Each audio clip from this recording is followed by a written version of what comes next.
Здравствуйте, с вами программа «Истинность», и я Инга Белова. Мы поздравляем всех христиан, встретивших вчера Рождество Христово. В католической традиции христианства Новый год литургический уже начался. 2016 год станет в истории Костела внеочередным годом милосердия. 13 декабря 2015 года в Минске стало большим торжеством. В этот день верующие прихожане белорусских костелов словно стали частью огромной всемирной процессии, открывающей особенный в истории человечества год. Апошні юбілейний год католицький костел відзначав у годі великого юбілею християнства, у 2000 годі. Гэты юбілей ввёў у нас у третє тысячагоддзе і праводзіў яго папа Ян Павел II. І так нармальна кажучы, наступны юбілей павінен быў быць у 2025 годзе. Аднак папа Францішак, зважаючы на сітуацыю, у якой знаходзіцца сучасны свет, аб'яўляе гэты год годам юбілейным. Гэты юбілейны год распачаўся 8 снежня і завяршыцца 20 лістапада будучага году. Таким образом, этот год милосердия войдет в историю как внеочередной. Это решение было принято ввиду происходящих во всем мире событий и особенных вызовов нашего времени. Божая милосердность – адзіная надзея сучаснага свету. Да каго сёння пойдзе? Хто сёння дапаможа? І экалагічны крызіс, і эканамічны крызіс, і фінансавы крызіс, і маральны крызіс, і крызіс сям'і, і сёння крызіс міру. Тэрарыстычныя акты, войны і гэтак далей. Чалавек, бачым, не можа з гэтым сам справіцца, трэба Божай дапамогі.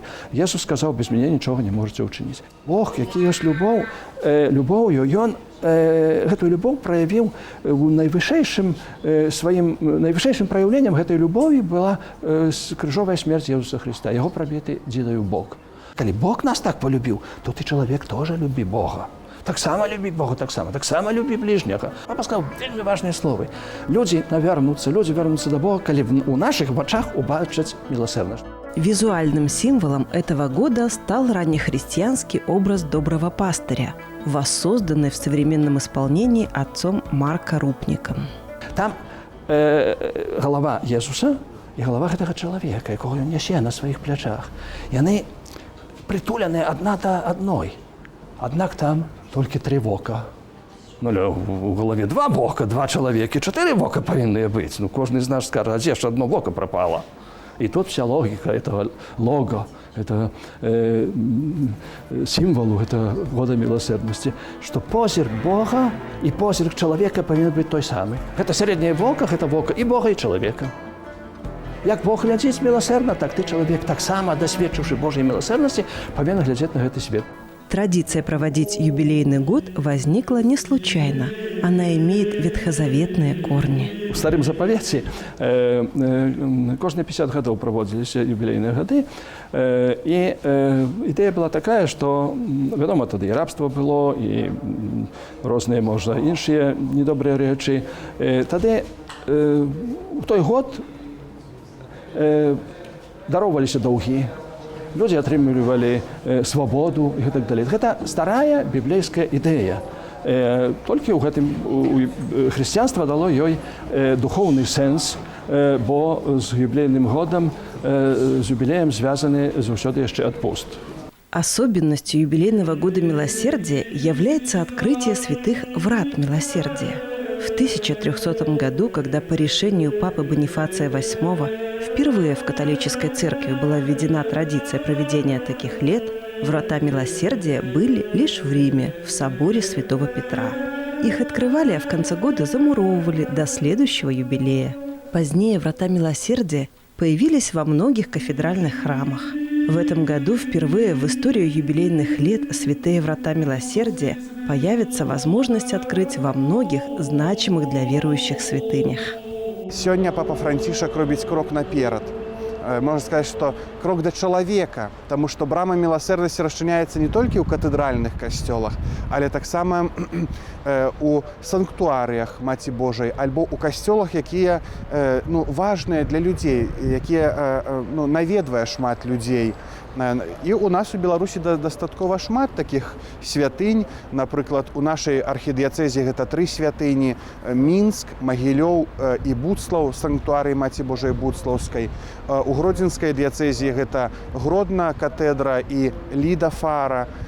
У віцебскай дыяцэзе гэта Віцебск і Браслаў, санктуарый Маці Божай Каралевы азёр. І ў пінскай дыяцэзе гэта Брэст, Баранавічы, Пінск і Гомель. Сёння ва ўсіх катэдрах па ўсім свеце, ва ўсіх касцёлах, якія выбраныя быць касцёламі юбілейнымі, адчыняюцца дзверы міласэрнасці. Увесь каталіцкі свет сёння яднаецца у гэтай адзінай думкай: будзь міласэрны, як Айцец.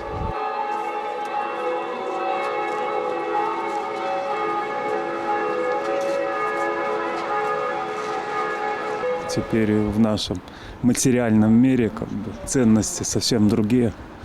Поэтому люди на духовный аспект уже не обращают внимания.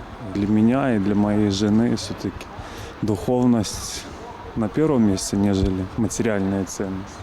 Поэтому открытость сердца, помогать друг другу – это всегда важно.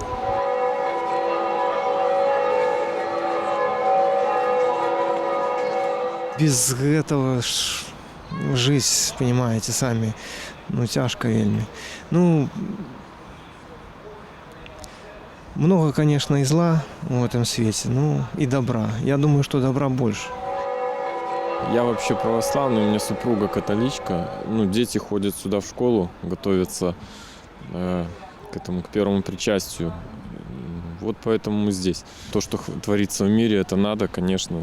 То есть, просто мир, наверное, что ли, ведет себя неправильно, очень много зла, люди перестали договариваться, наверное, большие люди, политики перестали договариваться, стали уже с позиции силы смотреть на все, что происходит.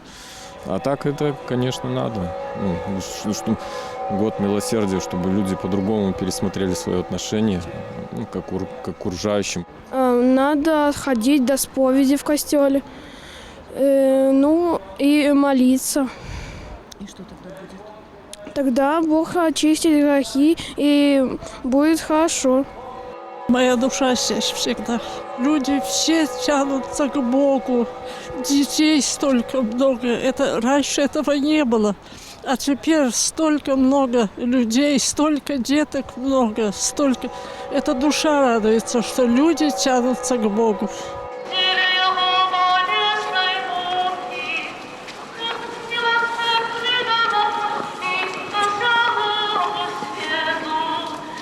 13 декабря в Минске прошло торжество открытия Года Милосердия.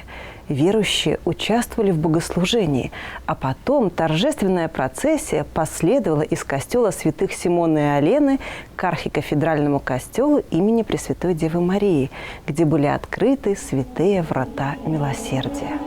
Что символизируют эти врата? Почему так важно быть здесь? И как нужно проводить Год Милосердия? 8 снежня распачаўся год міласэрнасці ў каталіцкім касцёле. Папа Францішак расчыніў браму міласэрнасці ў Ватыкане. 13 снежня брамы міласэрнасці былі адчыненыя ва ўсіх катэдральных касцёлах па ўсім свеце і ў санктуарыях Маці Божай. Такая брама была адчынена і ў нас у Мінску, у архікатэдральным касцёле імя Найсвяцейшай Панны Марыі. Брама міласэрнасці, безумоўна, з'яўляецца сімвалам. Гэта матэрыяльная рэч. І таму казаць пра індульгенцыі гэта была вялікай памылкай. Чалавек, які праходзіць праз браму міласэрнасці, яму не адпускаюцца грахі, ён не пазвальняецца якіхсьці правінаў. Брама міласэрнасці сімвал, каб запрасіць кожнага з нас у святыню. Запрашаецца, каб кожны ўвайшоў у гэтую браму міласэрнасці, але трэба выканаць пэўныя варункі, гэта значыць выканаць пілігрымку, прыйсці з пэўнай інтэнцыяй, пажадаць паправіць сваё жыццё, сустрэцца з Богам міласэрным. Наступнае быць у сакраменце споведзі і удзельнічаць у святой імшы, прыняць святую камунію.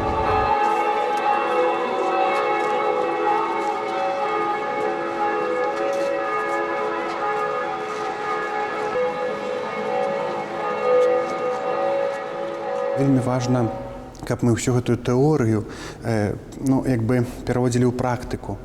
каб наше слово было звязана з дзеяннем, так навучае нас святое пісанне, каб мы сапраўды імкнуліся расчыніць нашыя сэрцы на патрабуючых, каб кожны чалавек даведаўся аб гэтым годзе міласэрнасці, каб кожны чалавек адчуў, што гэты надзвычайны год міласэрнасці ён трывае, што ён перамяняе свет.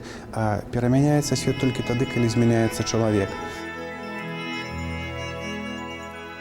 Грядущий год планируется ознаменовать множеством событий, посвященных в первую очередь служению ближнему.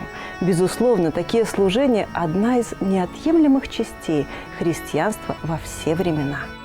Конечно же, в этот год особенное значение приобретают организации деятельного служения ближнему, которых так много в католической церкви во всем мире. Гэта юбілейны год для кожнай дабрачыннай арганізацыі каталіцкай. Ці гэта моладзевая місія «Чыстае сэрца» нашай мінска-магілёўскай архідыяцэзіі, ці гэта паўсюдныя такія арганізацыі, як «Карытас», «Мальційскі крыж» і гэтак далей. Гэта для нас гэты цудоўны год Божых ласкаў, калі мы можам з гэтай дабрачыннасцю прыйсці да кожнага чалавека. Моладзевая місія, яна пабудаваная так, што праца і дзейнасць накіравана ў асноўным на маладое пакаленне. З гэтага і моладзевая місія. І ёсць у нас шэраг праектаў. Вельмі праект важны, які мы рэалізуем у Мінску, гэта праца з падлеткамі, якія знаходзяцца на ўліку ў міліцыі. Мы імкнемся паказаць усяму свету, усяму нашаму грамадству, што гэта не цяжкія падлеткі, як кажуць на іх. Гэта проста дзеці, гэта моладзь, якім не хапае любові. Ім, можа, не хапіла гэтай любові ў сям'і. Таму яны пачалі шукаць яе на вуліцы. Асобныя праекты, канешне, у жыцці місіі гэта праца з дзеткамі, якія знаходзяцца ў інтэрнатах, у дзіцячых дамах. І мы жадаем зрабіць менавіта тую атмасферу создаць для іх, каб яны адчулі, што яны не якіясьці выключныя, а што яны такія самыя грамадзяне нашай краіны, што яны паўнапраўныя члены гэтай нашай беларускай сям'і. І праект, які мы ўжо распачалі, гэта «Таленты чистых сердцев». Детский фестиваль, проводимый молодежной миссией «Чистое сердце», отметит в этом году свой первый юбилей. Ему исполнится 5 лет. И в этом году он впервые пройдет в масштабах всей Беларуси. Падчас фестывалю «Таланты чистых сердцев» мы запрашаем таксама моладзь, нармальную моладзь, прафесійную моладзь, якая прафесійна, напрыклад, спявае альбо танцуе. І калі яны прыходзілі на рэпетыцыях, калі быў рэпетыцыя ўжо гала-канцэрта, яны бачылі нашых дзетак з інтэрнату. Яны так, той фальшывіць, той не так. А пазней уже як разам пачыналі выступаць, яны стаялі і плакалі. Канцэрт у бараўлянах онкацэнтры, калі ўваходзіш у зал і замест, напрыклад, воздушных гэтых балёнікаў, шарыкаў, капельніцы бачыш, што няма раўнадушных асоб, калі такое бачыш. І, канешне, тады таксама адбываецца эта інтэграцыя, рэабілітацыя ўзаемная, таму што нашыя дзеці радасныя, што яны могуць дарыць, не гледзячы на свае якісьці нездольнасці альбо якісьці праблемы жыццёвыя. Яны бачаць, што не гледзячы на гэта, яны могуць дарыць усмешку тым дзеткам, якія знаходзяцца ў больш цяжкім становішчы. Год милосердия – это не только декларация намерений, но и призыв каждого христианина к определенным усилиям, в том числе миссионерским. И здесь в полной мере представляется широчайшее поле деятельности для воплощения наших идей творчества, созидания и применения жизненного опыта. Ежедневно вместе с верующими в этом маленьком храме в Минском микрорайоне Лошица молятся не только прихожане, но и те, кто присоединился к ним, слушая онлайн-трансляцию в сети интернет. У гэтай каплічцы, дзе ёсць копія цудоўнага абраза Езуса Міласэрнага з Вільні, які цяпер знаходзіцца ў катэдры, а ў нас як бы ёсць запасны абраз. І вось кожны дзень у 15 гадзін у нас отбывается вот это набоженство. Во время этих служений, доступных каждому, прочитывается молитвенное правило которое можно считать основным для года милосердия. Галоўная малітва, якая, можна сказаць, прадугледжана на гэты год, гэта малітва «Каронка да Божай міласэрнасці». І, напрыклад, у нас у Беларусі ёсць таксама санктуарый Божай міласэрнасці. Ён яшчэ не пабудаваны. Гэта парафія ў Лошыцы, у горадзе Мінску знаходзіцца, і там будзе санктуарый Божай міласэрнасці. І ўжо сёння кожны дзень о 3 гадзіне мы можам лучыцца з гэтай супольнасцю парафіяльнай онлайн. То, что это служение решено проводить здесь, вовсе не случайно. Ведь именно в этом месте несколько лет назад было принято решение строить санктуарий в честь милосердия Божьего. И это настоящее чудо, считает его нынешний настоятель. У 2004 году мы молились под голым небом. Раптовно, там, где мы молились, над крыжом у Лошыцкім парку, з'явіўся, хтось павесіў абраз Езуса Міласэрнага. Павесіў. Але праходзіць даслоўна якісьці час, кардынал тады святой памяці кардынал Казімір Свёнтак за паўгода пасля гэтага факту прапаноўвае, што давайце, каб у вашай парафіі был побудованы национальный санктуарий Божьей милосердности. Пока еще святыня не построена, но молитва уже идет, понимая, что это главное, ежедневно все они собираются вместе. Ружанчик до Божьей милосердности меня благословили у кафедральном костеле. Я должна была говорить 8 числа каждого месяца, 8 числа. Это такая там суполка была, вот раз в месяц. Но я охвяровала, сделала твою охвяру до Бога. Я почему-то не знаю, это может тут по жизни меня этой Боженькой спас. Вы знаете, что я стала говорить каждый день за свою семью, за детей, внуков и за мир во всем мире. Со мной в 2011 году случилась беда, и огромная. Никто не думал, что я буду жить, а я, лежа в реанимации, уже когда я очнулась, я на пальчиках до Божьей милосердности каждый Божий денек я говорила ружанец. И по сей день, вот уже пятый год я живу. А меня хоронили. Где б я уже теперь не была, вот уже весь день меня душат. И где б я не была, какая молитва. Ой, работа моя, я не гляжу на часы, прихожу без 5:03. Вот это последнее время, без 5:03, все уже с вами закажу. Приходите до меня обтяжаренные, засмущенные, я успокою вас. Есть люди больные, которые не могут прийти в костел помолиться. Они могут вместе с нами помолиться, отговорить этот веночек до Божьей милосердности.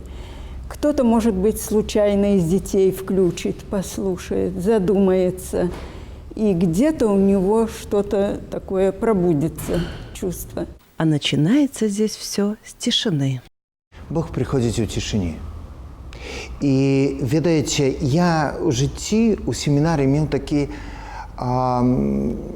такую трудную ситуацию. Был такой момент, когда я вельми переживал тяжкости, трудности. И был такой один момент, когда я у каплицу семинарийную, можно сказать, амаль з дзвярыма, так як я чоловік вельми емоційний, я амаль з дзвярыма туди увайшов. І, ведаєте, не ведаю, може паўгадзіны, може больше. Я сидел и ничего не говорил. Бо мне не стать было штосьці сказать. Я просто сидел, молчал. Когда я поднял голову, я ведал докладно, куда идти, что робить, як дзейнічаць. Я цалкам супакоіўся. Жыццё, оно вельмі хуткае.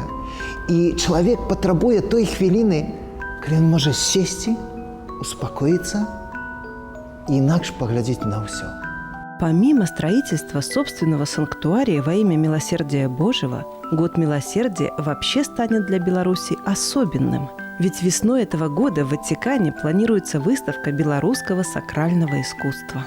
Это совершенно уникальное, конечно, событие в культурной жизни нашей страны, потому что это первая выставка в Ватикане не только белорусских икон, но и вообще белорусского искусства. И, насколько мне известно из бесед с коллегами других стран, других музеев, многие пытались попасть в эти священные стены со своим произведением, но мало кому это удавалось. Сейчас одобрено около 10 произведений. Мы их обсудим на нашем ученом совете, представим прежде всего, конечно, вниманию Владимира Ивановича Прокопцова, который был на месте, видел тот зал, который нам уже предназначен, в котором, кстати, уже сейчас находится греческий иконостас, существующий там испокон веку. Он никогда не демонтировался, не выносился. Это постоянная экспозиция музея. И вот именно в этом зале, рядом с греческими иконами, будут показаны и наши. Предварительно намечена дата открытия – это 17 марта. Выставка планируется на 2 месяца. Тем более, что следующий год, как всем известно, объявлен внеюбилейным годом, объявлен Папой Римским. Там будут огромные торжества, ожидается большое количество паломников именно в Ватикан. Поэтому мы надеемся, что и наши белорусские иконы, их показ внесет свой значительный вклад в это особое для католической церкви событие. Не все из нас способны на великие поступки. Однако тот маленький огонек, который теплится в нашей семье, может стать спасительным маяком для тех, кто, может быть, живет в полном мраке. У анёлі, дружа мой, ти завсёды при мне стой, на вечер и ночи, будь ласкав, мне помаши, верно служить Богу, смагать, духа злого любить, маму, тату, край и родную хату. В Жодино в приходе Фатимской Божьей Матери таких молодых семей много. У них много забот, они растят детей. Но в суете времени они нашли возможность сделать свою остановку, чтобы услышать голос Божий. И к Рождеству они действительно готовились. Модные ныне рождественские или адвентовые календари для них не веяние времени, а действительно потребность души.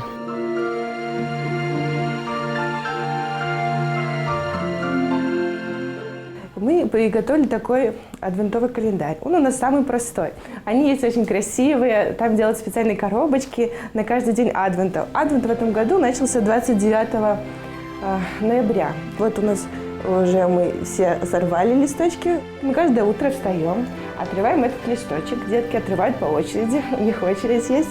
И читаем. Здесь есть Слово Божие на каждый день из Библии. Папа объясняет, мы вместе молимся, а потом в мешочках, вот у каждого свой мешочек, 3 мешочка, детей ждет какой-то сюрприз от Святого Николая. И задание. Было такое задание: помолитесь сегодня песнями вечером. Вот. Или задание: поцелуйте просто маму с папой и друг друга. Или задание сделать какие-то поделки, подарки бабушке, дедушке к Новому году. Настя и Виталий познакомились в костеле на молодежных встречах. Позади были паломнические поездки, яркое общение, необычные встречи. Раньше, когда мы были там молодежи, ходили на молодежные встречи, там молились с молодыми людьми, там куда-то могли поехать на какую-то особенную молитву, там в Минск, в Украину, там еще куда-то. То есть у нас такая была очень насыщенная и духовная вообще жизнь. Когда сейчас мы уже так вот с детьми, то есть нам приходится так бороться за молитву и за все. Вот, и поэтому даже вот адвентовый календарь для нас, вот почему мы решили его делать, чтобы возродить как-то утреннюю молитву. Спокойствие, радость на душе приходит. Как-то день по-другому совсем, чем когда ты в суматохе быстрее там все это встаешь, в своих дела, а когда у тебя есть хотя бы 5 минут почитать Слово Божье, подумать, что вот скоро Рождество, и вообще о смысле своей жизни. То есть совсем иначе переживается день.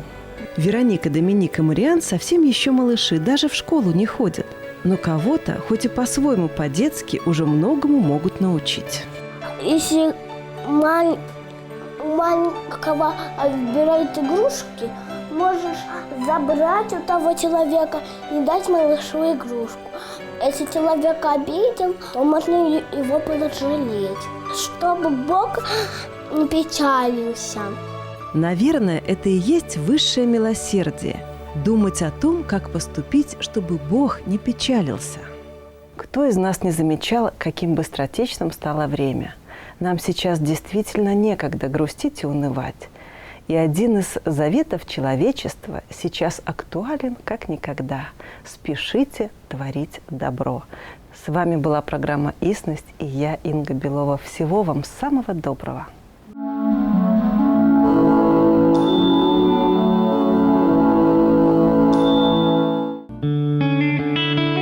Молодежная миссия «Чистое сердце» протягивает руку всем, кто нуждается в поддержке. Наша цель – это благотворительная и социальная помощь, воспитание молодежи и сохранение христианских ценностей. Мы приглашаем к сотрудничеству тех, для кого милосердие не просто слово, а действие здесь и сейчас. Вместе мы можем сделать больше.